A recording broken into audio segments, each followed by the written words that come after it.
Okay, Mom, calm down. Calm down, please. Did you call 911? Okay, we're all coming now, but please calm down. Baraha, stop crying. Baraha, explain to me exactly what happened.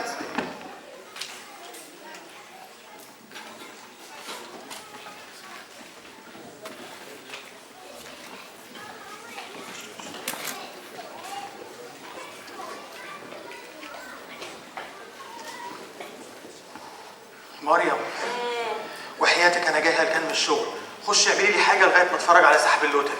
يا دي اللوتري، يا دي اللوتري اللي لحس دماغك. انا جبت كاب جديد مكتوب عليه لاكي، اما اشوف حظي النهارده هيعمل ايه. رحمتك يا رب، ارحمنا. خش بقى اعملي لي حاجه. اعمل حسابك. ايه؟ اوجا جاي ومعاه الدكتور محب عشان يكشفوا عليه كمان 10 دقايق. امير قوي الدكتور ده، انا بحبه، بس يا رب يجوا بعد ما اخلص السحب. يلا بقى خش اعملي لي حاجه. First up, we've got the number 5. Next up, it's coming down now, is the number 23. Next number up is 16. After that, we've got the number 22. We're going to round it out tonight with the number 29. All right, now, for tonight's winning Powerball number and for that over $500 million jackpot, it is the number 6. Oh my God! Oh my God! أنا معايا النمرة كسبانة! أنا كسبت 500 مليون! مش معقول أنا كسبت! الله!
أنا اسمي راضي، أنا بشتغل مانجر في booking.com وبالليل بشتغل مانجر. خلاص يا عم، خلاص بسألك اسمك إيه وأنا هناسبك.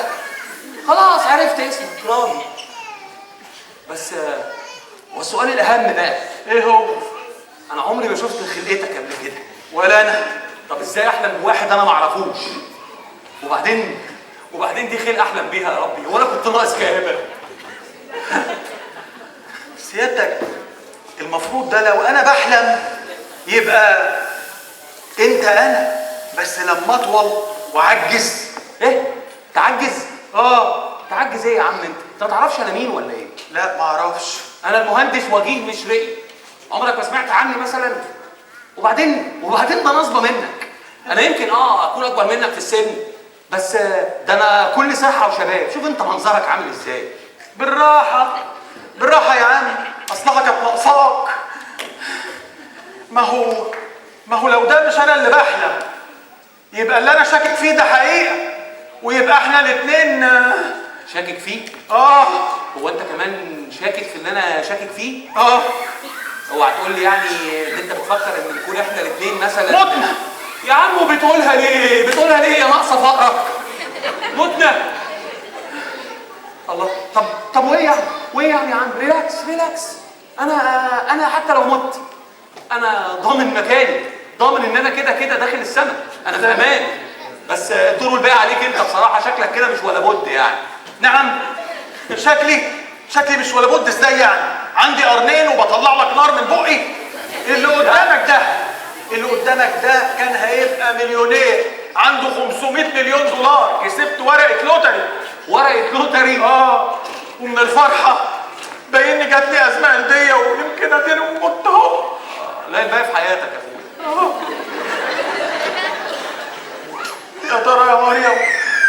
يا ترى يا مريم انت عامله ايه انت والولاد من غيري؟ ايه ده؟ هو انت كمان متجوز ومخلف؟ لا يا عم كده يبقى في امل ان انت تدخل معايا السما، ما تقلقش ما تقلقش. احنا ملناش غيرك يا رب، ارجوكم، احنا بنحبك قوي، مش عايزه اي حاجه، مش عايزه فلوس، اهم حاجه ترجع لنا يا رب.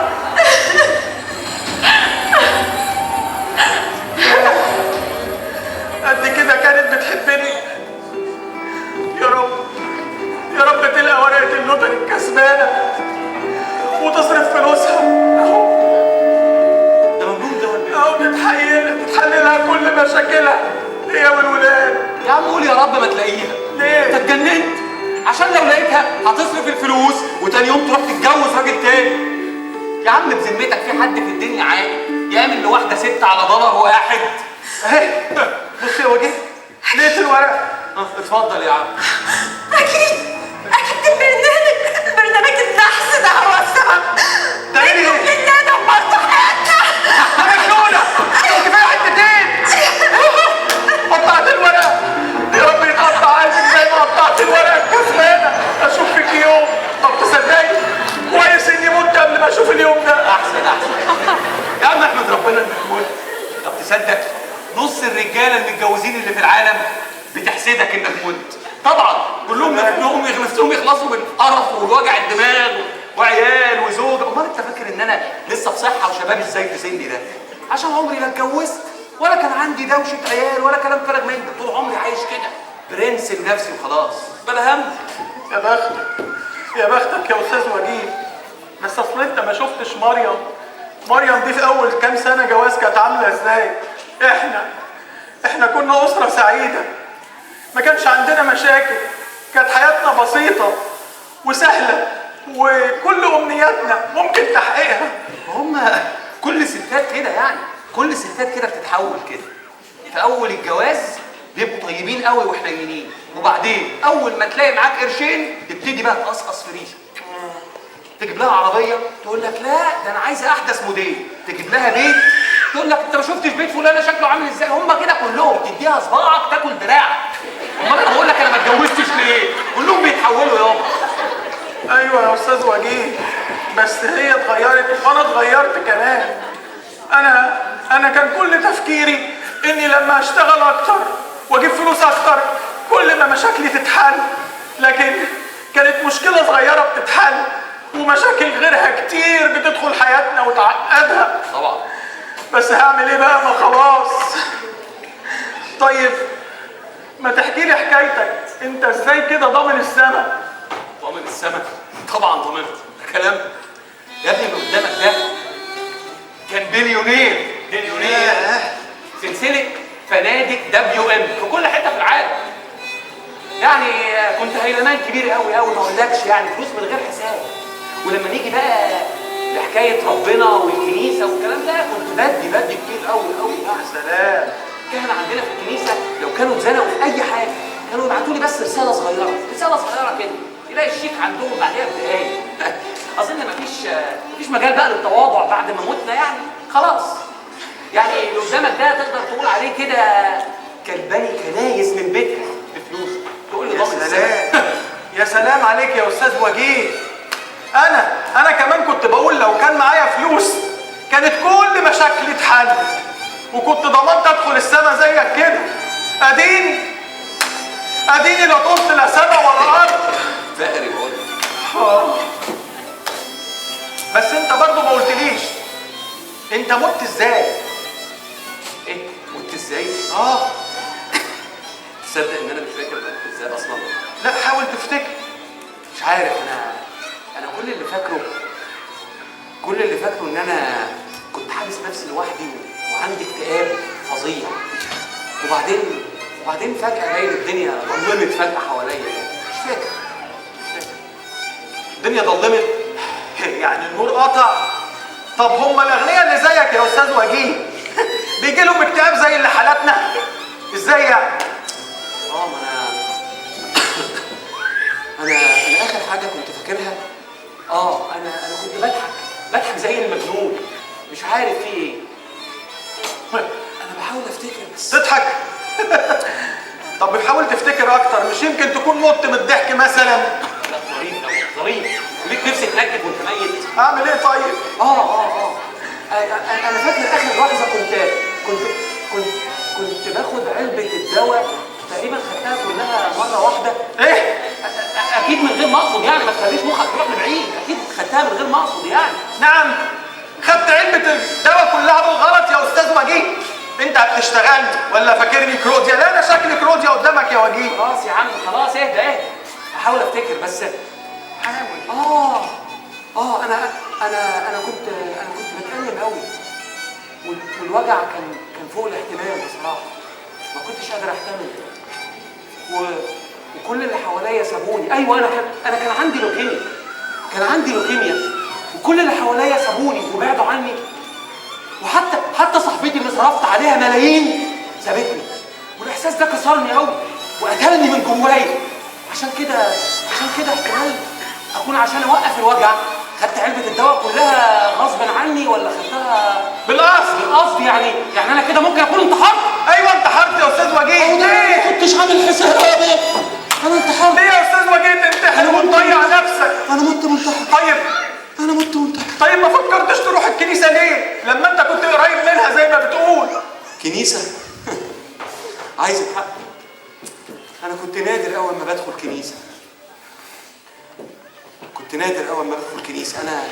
انا كان عندي فوق ال60 سنه لما اكتشفت الكانسر اللي عندي ده. ساعتها صرخت في ربنا وقلت له بعد كل اللي صرفته عليك وعلى كنايسك ده وبتمرضني ازاي؟ وانا اللي كنت فاكر ان انا هعيش حياتي كلها في صحه وفي سعاده بيمرضني. طب ده اسمه عدل. هو اللي اداني تجربه فوق احتمالي، هو اللي ظلمني صح؟ مش ممكن بعد ده كله ويعاقبني، مش ممكن صح؟ مش ممكن.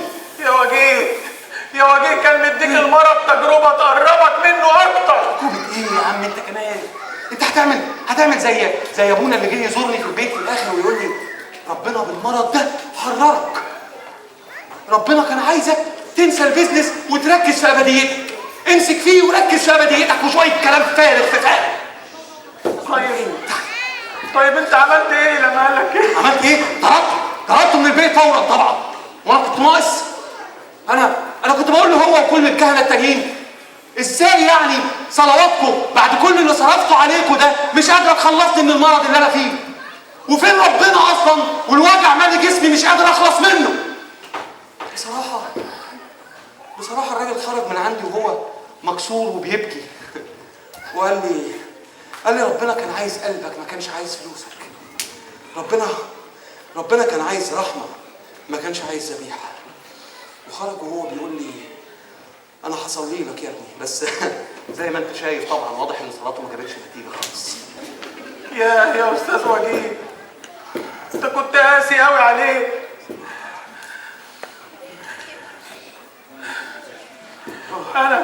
انا كمان كنت فاكر ان انا لو معايا فلوس كانت كل حياتي هتتغير ومشاكلي هتتحل، لكن يا ترى المشكله في ايه يا وجيه؟ مشكله؟ انا مش عارف انا مشكلتي كانت فين بالظبط. لعلمك انا كان عندي بيوت من كترها في كل حته في العالم انا ما كنتش عارف مكانها.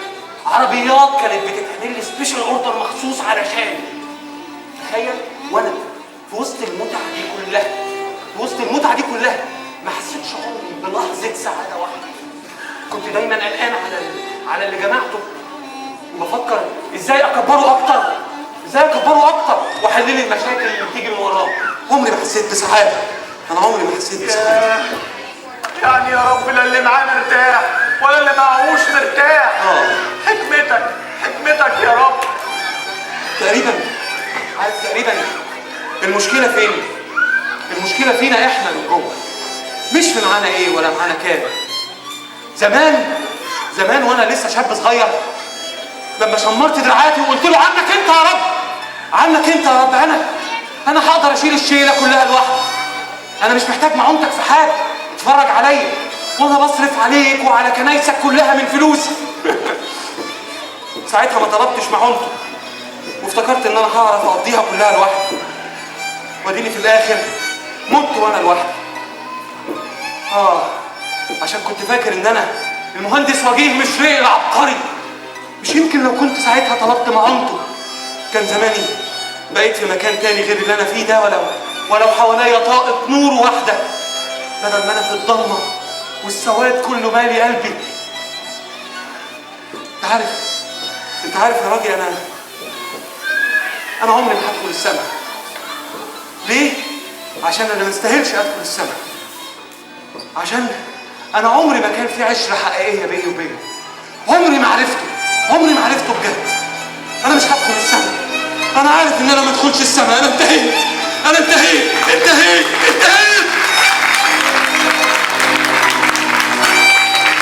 ايه ده؟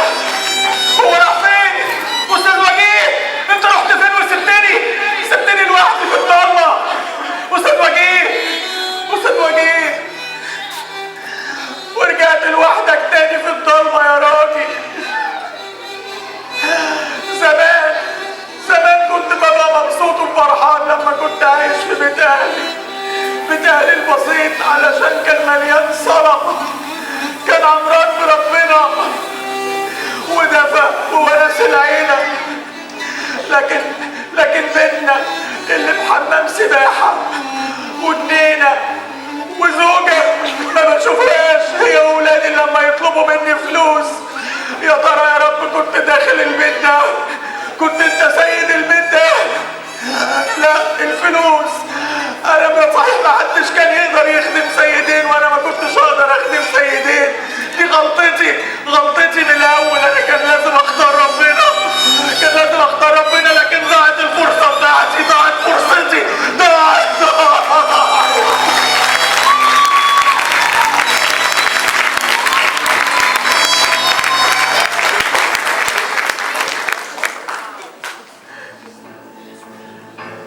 لسه مش هو ده ميعاده.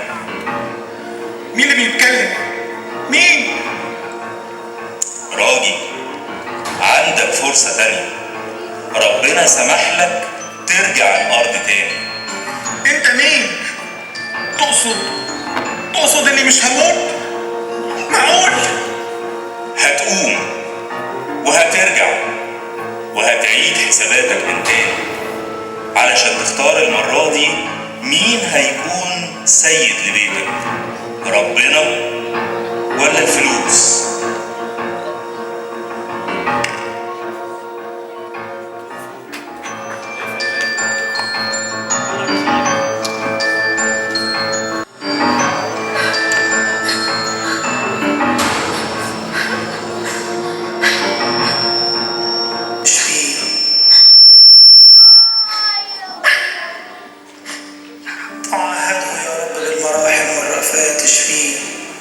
انزع عنه كل مرض وكل سقم وطرده.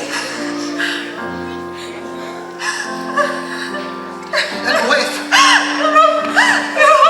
لأنك أنت الذي تحل المربوطين، تقيم الساقطين، يا رجاء من ليس له رجاء، يا معين من ليس له معين، عزاء صغير القلوب، لماء الذين في العاصف، كل الأنفس المتضايقة والمقبوض عليها. يا رب أعطيها رحمة، أعطيها نعمة، أعطيها معونة، أعطيها خلاصا وغفرانا للخطايا.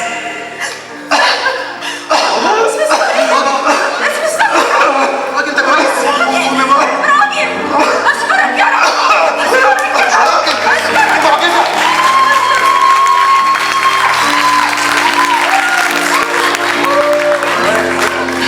Everything is possible.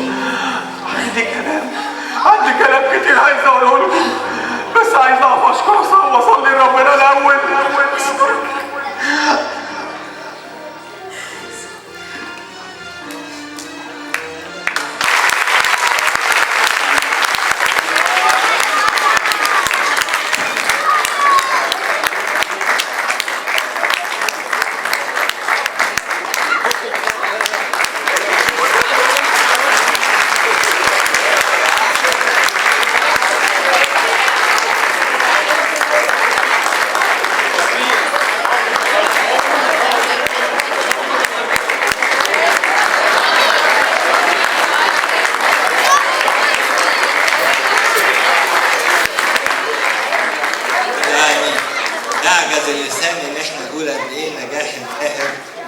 الكبير اللي عملوه ده يستاهلوا سقفه كبيره قوي.